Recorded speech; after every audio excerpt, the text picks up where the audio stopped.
Okay, so we're diving into some pretty wild stuff today. Oh, yeah. We're going to be looking at Zecharia Sitchin's There Were Giants Upon the Earth. A book, which that throws out. Explores some pretty out there ideas. Yeah, some pretty wild theories about aliens and human history. I am so ready Yeah. to get my mind blown. Are you?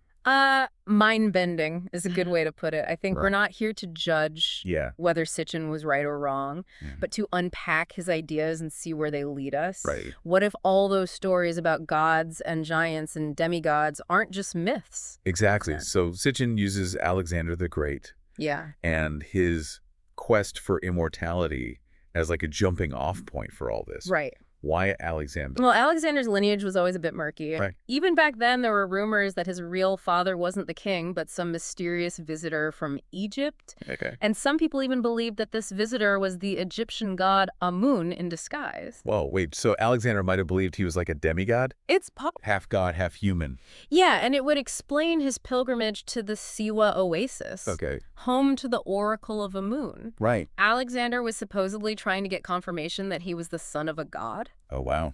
And after that visit, what happens? I don't know. Coins start appearing that show Alexander with horns like the god Amun. Oh, wow.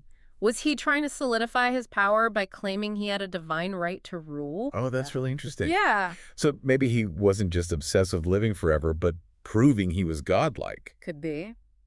But Sitchin doesn't stop there. No. He brings in these ancient historians, Right. Manetho and Berossus, Yeah. who wrote about king lists. Yeah. And it gets even weirder. King lists are like ancient spreadsheets tracking all the rulers, but they throw in gods and demigods before any humans Okay. take the throne. All right. So Manetho, this Egyptian priest, wrote about gods like Ta and Ra, Okay. reigning for thousands of years. 1,000. Then you get these demigods bridging the gap before the first human pharaohs show up.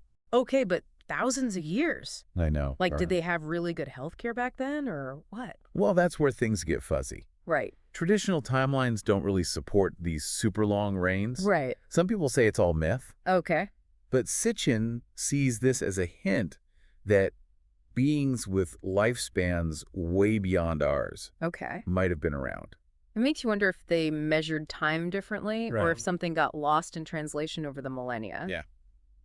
Speaking of ancient events, Sitchin connects these king lists Yes. to the story of the Great Flood, Of course. which we see in so many cultures. Right. He specifically points to the Atrahasis epic, Okay. the Sumerian version of Noah's Ark, Oh, wow. but even older and more detailed. Wow. You got this guy, Yeah. Atrahasis, Okay. being warned about this huge flood, Uh-huh. told to build a giant ship, Yeah. save himself and all the animals. So same story, different culture. Right. But Sitchin takes it a step further.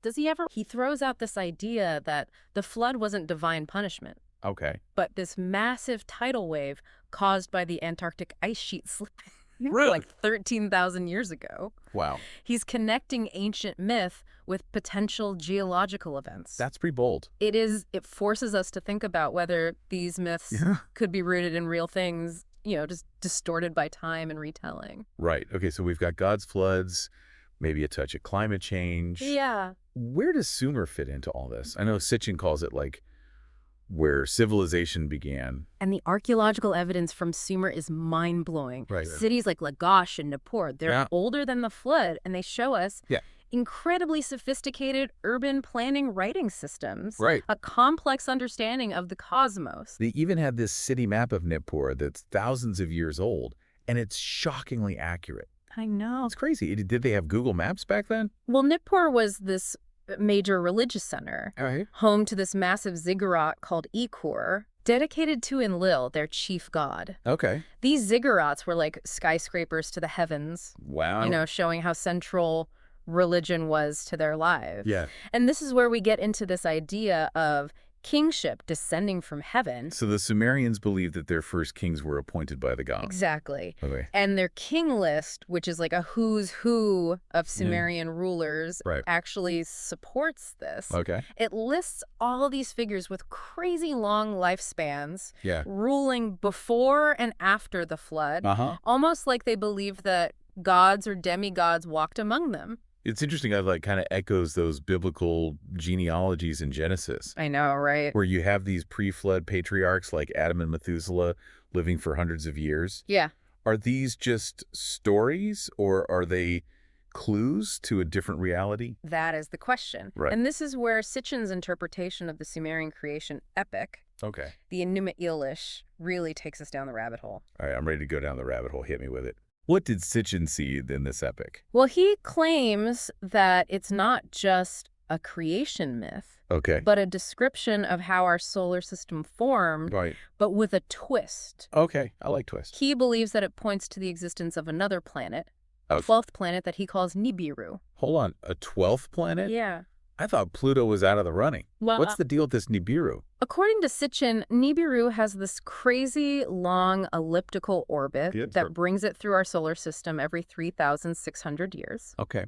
And get this, he believes that the Anunnaki, the Sumerian gods, came to Earth from Nibiru. And to make things even wilder, he connects the Enuma Elish to the biblical creation story in Genesis, hinting that they might share a common source. But if we're following Sitchin's logic, Earth isn't just some random planet. No, it's part of this larger cosmic drama involving this rogue planet and beings from outside our solar system.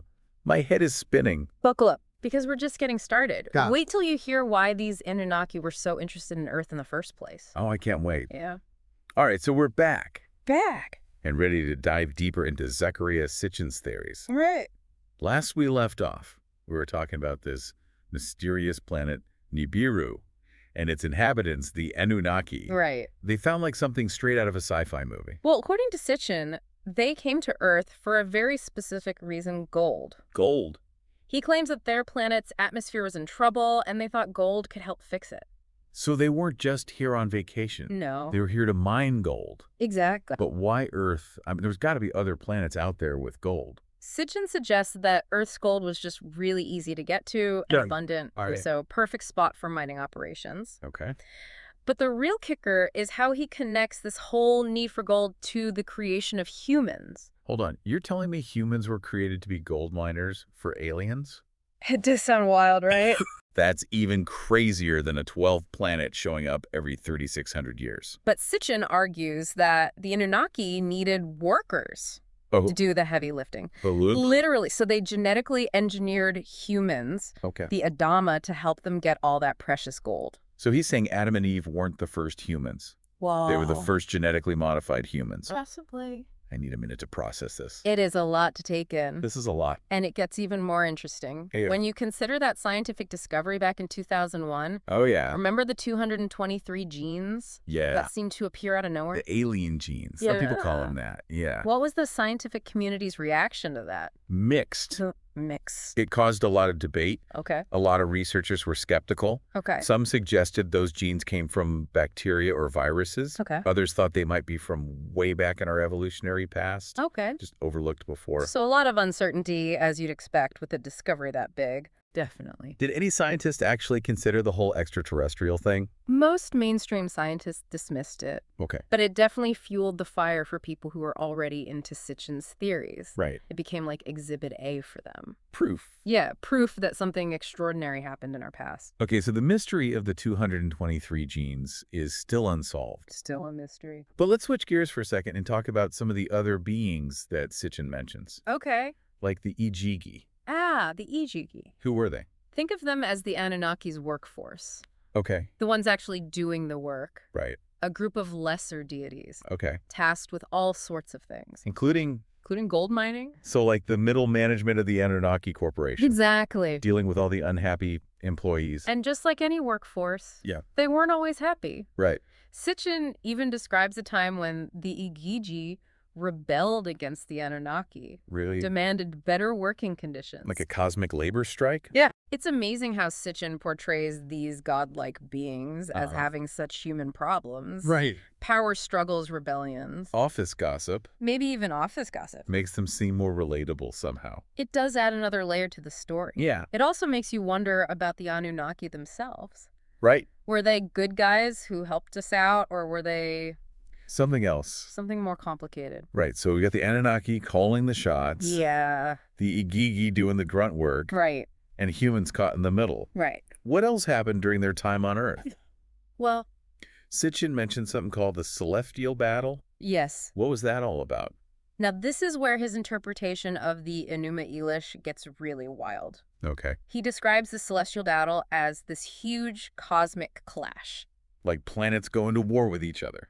That's exactly what Sitchin suggests. Like Star Wars, but with planets. Yeah. He believes that the Enuma Elish isn't just a myth, but a description of a real event that changed our solar system. Wow. Planets colliding, moons getting ripped apart, total chaos. It's mind-boggling to think about Earth being caught in the middle of all that. I know. Did we just get lucky and survive? Well, according to Sitchin, Yeah. Earth not only survived, but was shaped by this battle. Really? He says the Earth as we know it, with its continents and oceans, is a result of this cosmic clash. So he's saying our planet is basically a battle scar. Yeah. From a war between the gods. You got it. Okay, I'm officially hooked. Good. But let's get down to brass tacks here. Right. What evidence does Sitchin actually have to back up these claims? Well, he often points to those crazy long lifespans in the Bible. Okay. You know, like Methuselah living over 900 years. Yeah. He says those lifespans are more than just exaggerations. So if he's saying those long lifespans were because of the Anunnaki's advanced genetics. That's his theory. Like they pass on some longevity gene to their human creations. Exactly, and he finds more support for this in other texts, like the Sumerian king list. Right. Which also mentions rulers with crazy long reigns. Right. It's like he's saying there was a time when beings with way longer lifespans than us roamed the earth. Yeah. It's like he's putting together a puzzle using bits of myth from ancient texts, even scientific discoveries. It is a bit like that. And those alien genes we talked about would definitely fit into that puzzle. Definitely. And then there's a whole thing about the Nephilim in the Bible. Oh, yeah, the Nephilim. The giants that were said to be the offspring of the sons of God and the daughters of men. Yeah, those guys. They were always described as these huge, scary figures. Yes. What does Sitchin say about them? He sees that as evidence of interbreeding between the Anunnaki and humans. So not just genetic engineering, but actual interspecies romance.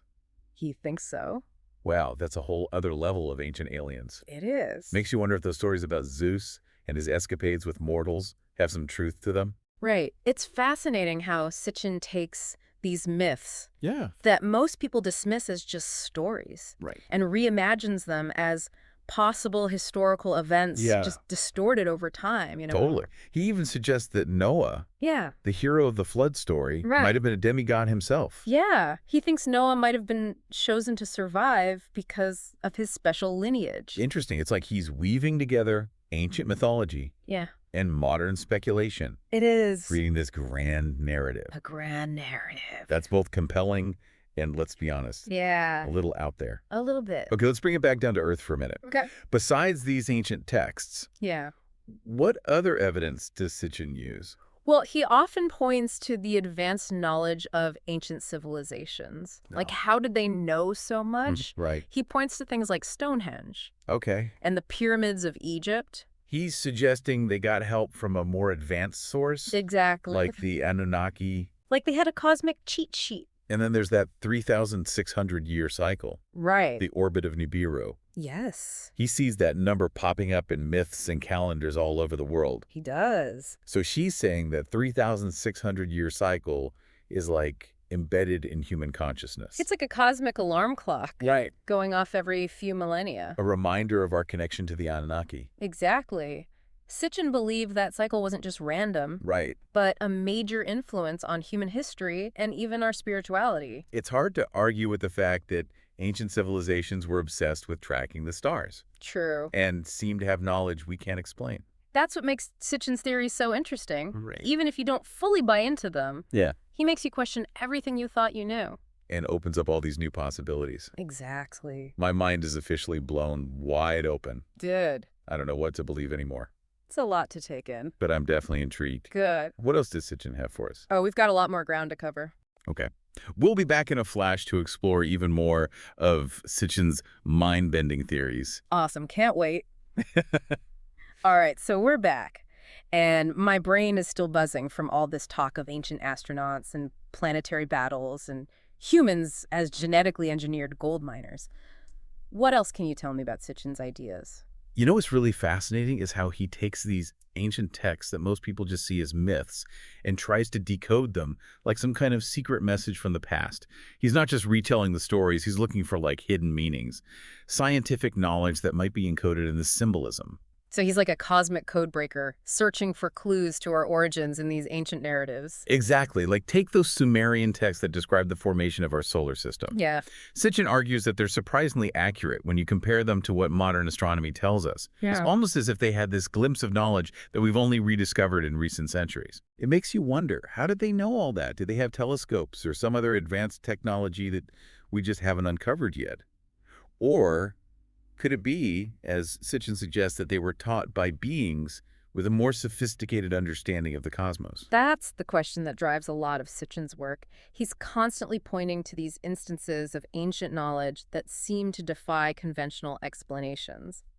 And it's not just astronomy either. Remember that emphasis on the number 7 in so many cultures? Oh yeah, the mystical number 7. It pops up everywhere. 7 days of the week, 7 chakras, 7 deadly sins, 7 wonders of the world. It's like this universal code. And Sitchin connects that back to the Anunnaki. He suggests that the number 7 gets its meaning from their perspective. Okay, how so?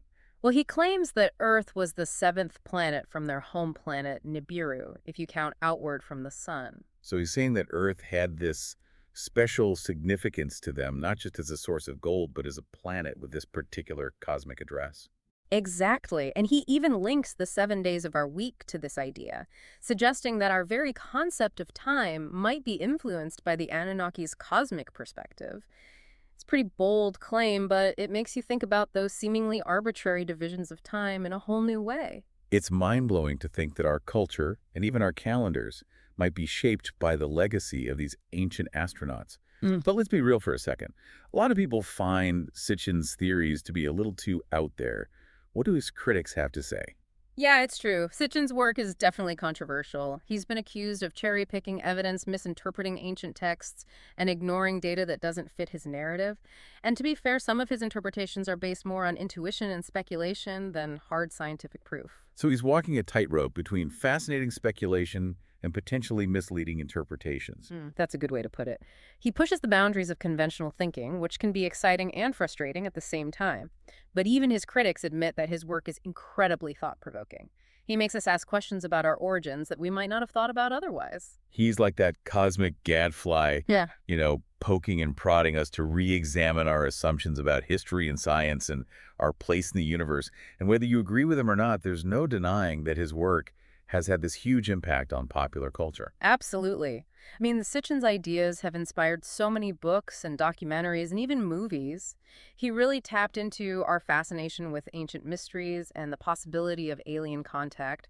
And in a way, it doesn't really matter if he was right or wrong. What matters is that spark of curiosity he ignited, the conversations he started. He opened up a realm of possibilities that many people had never even considered.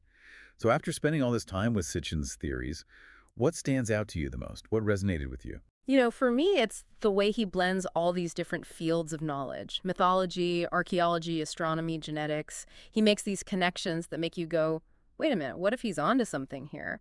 He weaves this narrative that's both captivating and challenging. I totally get that. It's like he's piecing together this giant cosmic jigsaw puzzle using bits of evidence from everywhere. What about you? What really struck you? I think what struck me the most was Sitchin's audacity. He had the guts to challenge the accepted story of human history and suggest something radically different. He took these ancient myths seriously, not just as stories, but as potential glimpses into a past we barely understand. And he reminds us that history isn't always a neat and tidy story. It's messy and full of mysteries and maybe even alien intervention. Exactly. And even if we don't buy into everything he says, his work encourages us to look at history with a sense of wonder, to keep an open mind, to question everything. So after this deep dive into Sitchin's world, what do we take away from it? Was he right? Are we descended from ancient astronauts? I guess we may never know for sure, but one thing is certain: the past is full of mysteries, and maybe, just maybe, some of the answers to our biggest questions are hidden in plain sight within those ancient tales. We just need to be willing to look and to question and to imagine. Well said. Sitchin's work is a good reminder that we're still figuring out where we come from. It's a journey that needs both scientific rigor and a whole lot of curiosity. And who knows what other secrets and surprises are waiting for us as we keep digging into the mysteries of the past. Well said. Thanks for joining us on this incredible journey through Zecharia Sitchin's mind-bending theories. Keep questioning, keep exploring, and until next time, keep looking up.